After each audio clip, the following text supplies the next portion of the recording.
बिस्मिल्लाहिर्रहमानिर्रहीम। अस्सलाम वालेकुम नाज़रीन, आप यूट्यूब चैनल देख रहे हैं। मैं इमरान खान हूँ। ये वीलॉग ज़रा गौर से सुनिएगा क्योंकि इसमें मैं आपको बताऊंगा कि पाकिस्तान अपने आप को खुदा न खास्ता इस लड़ाई में फंसा सकता है। हमारे साथ क्या हो सकता है और सिचुएशन क्या है वो मैं आपको बाद में बताता हूँ, लेकिन पहले इस जंग में वो मरहला आ गया जो बहुत खतरनाक है और ये नहीं होना चाहिए। ये पूरा का पूरा जो खलीज है जिसमें Iran, Iraq, Saudi Arab, Kuwait, Bahrain, Qatar, UAE, Oman, ये सारे ममालिक जो हैं इनके अंदर तेल है और ये तेल की दौलत से माला माल है। ये लोग आज अमीर हैं तो इस वजह से कि इनके पास तेल की दौलत है और तेल से इन्होंने बेशुमार पैसा बनाया। अब तेल के कुएं अगर जलना शुरू हो जाएं तो ये पूरा रीजन जो है वो खंडरात में तब्दील हो जाएगा और वो जिस चीज का खतरा था वो हो गई और ईरान से इसका आगाज हुआ है और इराक के अंदर भी ये सिलसिला शुरू हो गया है। ईरान की जो ऑयल तनसीबात हैं उनके ऊपर शदीद तरीन हमला किया गया है। इसराइल ने दावा किया है कि 30 के करीब हमले किए गए हैं, यानी उनकी एयरफोर्स ने 30 के करीब बम मारे हैं और बहुत सारे जो ऑयल रिफाइनरीज और टैंकर्स इनके ऊपर अटैक किया गया है।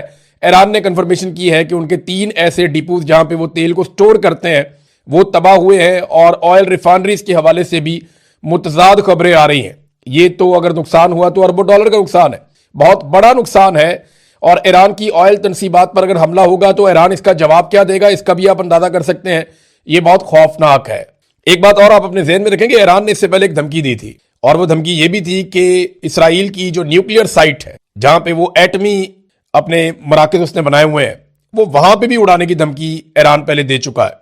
जबकि याद रखिएगा पूरे मिडिल ईस्ट के अंदर तेल के कुएं हैं जिनसे अमेरिका भी फायदा उठाता है, इसराइल भी फायदा उठाता है और अगर ये मामला उस तरफ चला गया तो पूरा इलाका जो है वो बड़ी हौलनाक पिक्चर उसकी आपको नजर आना शुरू हो जाएगी। अब एक अमेरिकन तज्जियाकार है और ये साबिक फौजी भी है, ये डैनियल डेविस, ये डीप डाइव को इस वक्त लीड करते हैं। इन्होंने एक स्टेटमेंट दिया है। ये स्टेटमेंट कह रहा है कि इत्तलात के मुताबिक अब अमेरिका और इसराइल की जंग ईरान के तेल के बुनियादी ढांचे तक फैल रही है। ये वो कदम है जिसकी लिंडसे ग्राहम महीनों से वकालत कर रहे हैं, यानी वो पहले से खबरदार कर रहे हैं कि ये हो सकता है। अगर ये सच है तो इस बात का इम्कान बढ़ जाएगा कि ईरान भी जवाबी कार्रवाई में इसराइल के तवानाई के अहदाफ को निशाना बनाए, या इससे भी ज्यादा खतरनाक सूरत हाल ये होगी कि वो खित्ते में अमेरिका के इत्तहादी खलीजी ममालिक की तेल की तनसीबात पर हमला कर दे। इससे जंग इस तरह फैलेगी जो आलमी तवानाई की सप्लाई में तोसी और देर पा ताअत्तुल का बायस बनेगी। ये इकदाम ईरानियों को घुटने टेकने पर मजबूर नहीं करेगा, लेकिन इससे मशरिक वस्ता में तशद्दुद और इंसानी तकलीफ में बहुत इजाफा होगा। ये बात आप जहन में रखें नाजरीन कि ये आग से अब खेलना शुरू हो गया अमेरिका और इसराइल। फ्रस्ट्रेशन बहुत ज्यादा बढ़ रही है ना। ईरान को रोकने की वो तमाम कोशिशें कर रहे हैं कि वो सरेंडर कर दे। सुप्रीम लीडर को शहीद कर दिया गया, इसके बावजूद ईरान ने सरेंडर नहीं किया। बच्चियां शहीद हो गई, लगभग 1,500 लोग ईरान में शहीद हो चुके हैं अब तक, इससे कुछ कम है, लेकिन ईरान ने सरेंडर नहीं किया। बड़ा शदीद उनके इंफ्रास्ट्रक्चर का नुकसान किया गया और अब जो उनके तेल के ज़खायर हैं उनके ऊपर अटैक किया जा रहा है। अगर जवाबी कार्रवाई में ईरान भी यही करता है इसराइल में या जहां जहां पे अमेरिकी मफादात है, मिसाल के तौर पे इराक के अंदर उन्होंने अटैक किया और अमेरिकन वहां से निकले। इराक से जो अमेरिकन निकल के जा रहे हैं वो सारे वो हैं जो तेल के कारोबार से मुंसलिक हैं। ये सारे वो लोग हैं जो इराक से तेल निकालने का काम कर रहे हैं और अमेरिकी कंपनियां इराक से तेल निकालती हैं, उससे बहुत पैसा बनाती हैं। यही चाहते हैं कि वो सारे खत्ते का तेल उनके कंट्रोल में आ जाए और पैसा डायरेक्ट अमेरिकन इकोनॉमी के अंदर जाए। यही उनका फॉर्मूला है हमेशा से। अब ईरान के उन्होंने जब ये वहां पे आग लगाई है और तबाही फैलाई है तेल के डिपोज पे और रिफाइनरीज पे, तो फिर ईरान ने इराक के अंदर ये किया है और अमेरिकन मफादात को नुकसान पहुंचाया। वहां पे कुछ कंपनीज के जो एसेट्स हैं उनके ऊपर अटैक भी किया ईरान ने। अब मिडिल ईस्ट क्या इससे महफूज रहेगा, ये बहुत बड़ा सवाल है। सऊदी अरब ने कॉल करके बुलाया पाकिस्तानी फील्ड मार्शल को। सऊदी वजीर दिफा खालिद बिन सलमान ने मुलाकात की है फील्ड मार्शल आसिम मुनीर से और जो उन्होंने स्टेटमेंट जारी किया उस स्टेटमेंट से यानी ये तासुर दिया कि हमारा और पाकिस्तान का एक दफाई मुआहदा है, तो अब टाइम आ गया कि पाकिस्तान आके अपनी ड्यूटी पूरी करे। अब दिफाई मुआहदा तो बड़ा सेलिब्रेट किया गया था सऊदी अरब में, पाकिस्तान और सऊदी अरब के बीच में, तो फील्ड मार्शल वहां पहुंच गए। अब उन्हें सऊदी अरब की बात माननी पड़ेगी। क्यों माननी पड़ेगी, वजह मैं आपको बताता हूं। $6 अरब तो सीधा सीधा सऊदी अरब का हमारे कौमी खजाने में पड़ा हुआ है। हमारे रिजर्व के अंदर $6 अरब जिसे हम बार बार वो करवाते हैं, रोल ओवर करवाते हैं, वो सऊदी अरब का पैसा पड़ा हुआ है हमारे पास और बार बार हम उनसे उधार तेल भी लेते हैं, उनसे इमदाद भी लेते हैं। ये सारी चीजें आप बार बार जो लेते हैं। और एक दिन पहले सऊदी अरब ने यह भी खबर दी, उन्होंने बाकायदा खबरदार किया कि हम इमदाद बंद कर रहे हैं क्योंकि आप इमदाद को गलत इस्तेमाल करते हैं, इस बात का खदशा है। तो आप पहले इस्लाहात करें, उसके बाद आर्मी चीफ को जाना पड़ा। पाकिस्तान इससे बाहर रहना चाहता था, लेकिन आर्मी चीफ को बुलाया गया क्योंकि इन्होंने अपनी मर्जी से, फील्ड मार्शल साहब ने सऊदी अरब के साथ एक दिफाई मुआहदा किया था। उस वक्त जो लोग बात कर रहे थे उन्हें गद्दार कहा जा रहा था। देखें, जब खादमैन हरमैन शरीफैन का एक बड़ा मुकाम है सऊदी अरब के हुक्मरानों के पास और उसका सारे एहतराम करते हैं, हिजाज मुकद्दस यानी मक्का और मदीना, इसकी हिफाजत के लिए दुनिया के सारे ममालिक और सारे मुसलमान इकट्ठे होंगे, चाहे वो ईरानी हो, इराकी हो, शामी हो, मिस्री हो या मिडिल ईस्ट के रहने वाले हो, सारे इकट्ठे हो जाएंगे। नाज़रीन, पाकिस्तान ने बिलाखिर अमेरिका से कर्जा मांग लिया। पाकिस्तान ने अमेरिका से जो पैसे मांगे हैं वो 10 अरब डॉलर्स हैं और ये पाकिस्तान अपने ज़र मुबादला के ज़खायर के अंदर रखना चाहता है ताकि पाकिस्तान के अंदर थोड़ा सा इस्तेहकाम आ जाए। और बाकायदा पाकिस्तान ने अमेरिका से इसकी दरखास्त कर दी है और ये खबर अब अखबारात के अंदर छप भी गई है। अमरीकी वजीर खजाना को 5 साल के लिए पाकिस्तान ने दरखास्त की है कि हमें यह माली सहूलत दी जाए और हमारे ज़र मुबादला के ज़खायर जो हैं उनमें कुछ थोड़ा इजाफा हो जाएगा, उससे पाकिस्तान के अंदर रुपए की जो सूरत हाल है वो बेहतर रहेगी। अब ये पाकिस्तान अमेरिका से कह रहा है। देखिए, ये जो सरकार आई है इसने अभी तक क्या कमाया? सरमायाकारी लाने में ये मुकम्मल तौर पे नाकाम रहे। आसिम मुनीर साहब ने बहुत बड़े बड़े दावे किए थे और उन्होंने कहा था 1 साल में मईशत को ठीक कर दूंगा, लेकिन उस वक्त से लेकर अब तक ये पाकिस्तान में बिल्कुल सरमायाकारी नहीं ला पाए, बल्कि 50 साल की कम तरीन सतह पे पाकिस्तान की सरमायाकारी चली गई। बहुत सारे ममालिक के दौरे किए गए, जितने दौरे किए गए, जितने पैसे उन दौरों पर खर्च किए गए, उतने पैसे भी ये टोला पाकिस्तान में नहीं ला पाए। तो नालायकी और निकम्मेपन का एक नया रिकॉर्ड है जो आसिम मुनीर साहब ने और उनके साथियों ने, जिन्हें वो लेकर आए इक्तदार में, उन्होंने एक नया रिकॉर्ड पाकिस्तान में बनाया। अब वो अमेरिका से पैसे मांग रहे हैं। इससे पहले उन्होंने सऊदी अरब से पैसे मांगे थे और फिर उन्होंने चीन से भी पैसे मांगे और बार बार मांगे। ना सिर्फ मांगे बल्कि उन पैसों को जो वापस करने थे वो रोल ओवर भी करवाया और बार बार करवाया। यूएई ने इनकार कर दिया उसके पैसे वापस करने थे, तो सऊदी अरब से पैसे लेकर यूएई को पैसे वापस किए। अब ये दुनिया में मजीद मुल्कों से पैसे मांगेंगे तो कोई पैसे तो इनको देगा नहीं। इनकी तवज्जो इस बात पे है कि दिफाई मुआहदे करके कुछ ममालिक की सिक्योरिटी अपने जिम्मे ले लें, अपनी फौज को, अपने हथियारों को वहां लगाएं।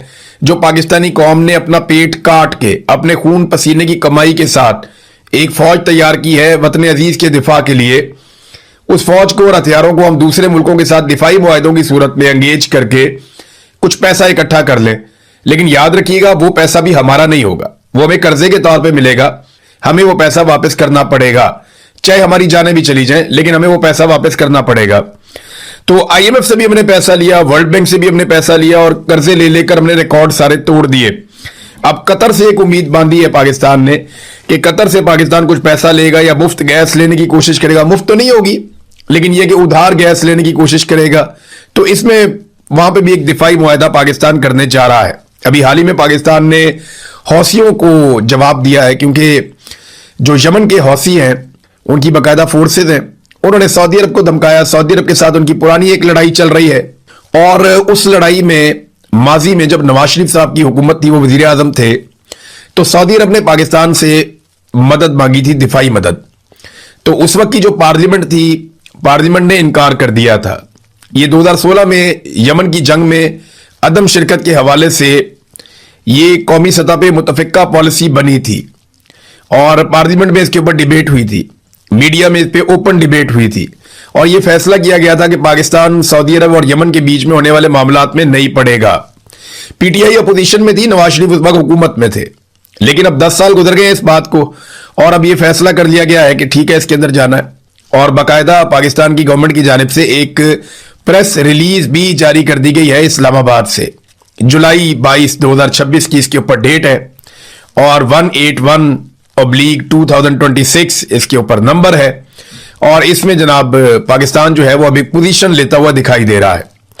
तो वो जो पाकिस्तान का एक मौकिफ था, कौमी मौकिफ, वो तब्दील हो गया, लेकिन इसको कहीं पार्लियामेंट में या कैबिनेट में कहीं पे इसको डिस्कस नहीं किया गया।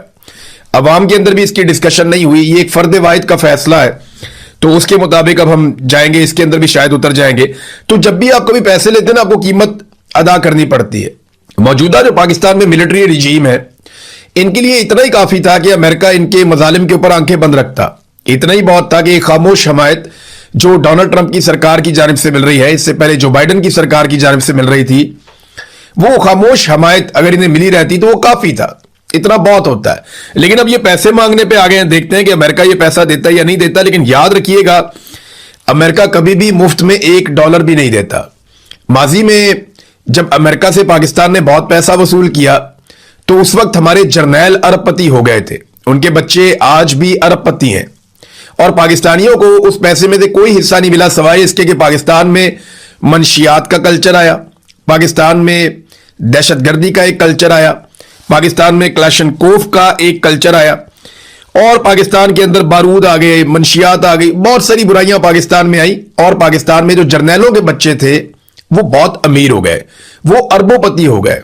यानी उनकी सारी जिंदगी की तनख्वाह एक तरफ और उससे हजारों गुना पैसा उनके पास आ गया। ये पैसा कहां से आया? ये अमेरिकन ने जो डॉलर दिए थे अफगान वॉर के बीच में, फिर हमने पकड़ पकड़ के अपने पाकिस्तानी यहां से अमेरिका के हवाले भी किए कि इसको भी ले जाओ, इसको, वो यूसुफ रमजी, वो इमल कांसी, ये आफिया सिद्दीकी और बहुत सारे लोग हैं, कई ऐसे नाम है जिन्हें हम जानते ही नहीं है, वो लोग भी डॉलरों के बदले में अमेरिका के हवाले किए गए।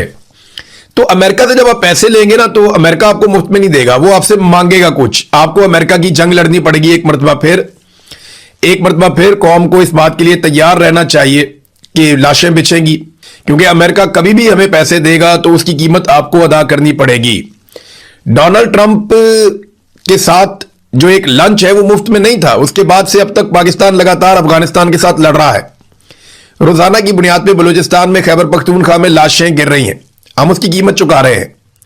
मिसाल के तौर पे अभी बलूचिस्तान में खून की होली खेली गई, 7 लाशें मजीद मिली हैं, तशद्दुदज़दा लाशें हैं, उनको गोलियां भी मारी गई हैं, और ये बलूचिस्तान के मुख्तलिफ इलाकों से मिली हैं। रोजाना की बुनियाद पे बलूचिस्तान से लाशें मिलती हैं, रोजाना की बुनियाद पे बलूचिस्तान में सिक्योरिटी फोर्सेस के ऊपर हमले किए जाते हैं, रोजाना की बुनियाद पे वहां पे जबरी तौर पे इंसानों को गुमशुदा किया जाता है। इंसानी हकूक की पामालियां सरकार भी कर रही है और दहशतगर्द भी कर रहे हैं, तो हम एक आग में झुलस रहे हैं। यही कुछ हमारा खैबर पख्तूनख्वा में भी हो रहा है।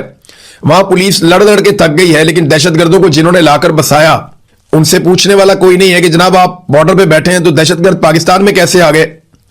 इसका जवाब कोई देने को तैयार नहीं है। जनरल बाजवा को बुलाकर पूछा जाए ना कि आप इन बंदों को पाकिस्तान में क्यों लेकर आए, जब सारे आपको समझा रहे थे कि ये काम ना करें, तो ये काम आपने क्यों किया। अब तो एमएल वली खान भी बोलना शुरू हो गए, यानी एक एक करके सब बोल रहे हैं।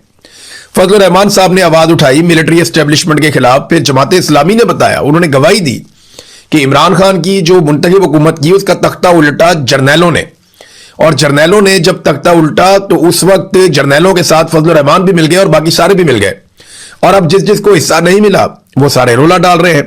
एमएल वली खान ने डिटेल स्टेटमेंट दी है, लेकिन देखें एएनपी भी बात तो वो ठीक कर रहे हैं। उन्होंने कहा जी आज तनख्वाह की बात बुरी लग रही है, कल तक ये निजाम हमारे खिलाफ ये प्रोपेगेंडा कर रहा था कि हमने डॉलर लेकर अपने बच्चे और लोग मरवाए हैं। दिफाई इदारे की जिम्मेदारी है कि वो हर कीमत पर हमारा दिफा करे, हम उनकी कदर करेंगे। शहीद सब मोतबर है और ये फैसला अल्लाह ताला ने करना है। दिफाई इदारा अपनी जिम्मेदारियां अदा करने में मुकम्मल तौर पर नाकाम हो चुका है। ये फौज और एजेंसियों को एमएल वली खान का पैगाम है, जिन्हें बलूचिस्तान से सेनेटर बनवाया गया था एजेंसियों की तरफ से। तो अब उन्होंने ये कहा कि दिफाई इदारा अपनी जिम्मेदारियां अदा करने में मुकम्मल तौर पर नाकाम हो चुका है। दहशतगर्दी का मसला पॉलिसी तब्दील करने के बगैर हल नहीं हो सकता, और यही असल बात है।